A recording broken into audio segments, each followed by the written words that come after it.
ہم پاکستانی وفد سابقہ سینیٹر مشتاق احمد خان کو گرفتاری کی بھرپور مذمت کرتے ہیں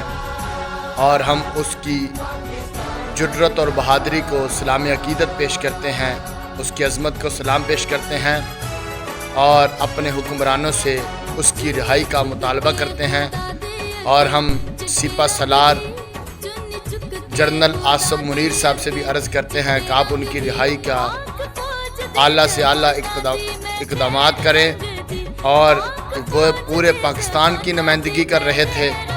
اور پورے پاکستان سے وہ ساز و سامان امدادی قافلہ لے کر جا رہے تھے۔ اسرائیل نے جو یہ غلط حرکت کی ہے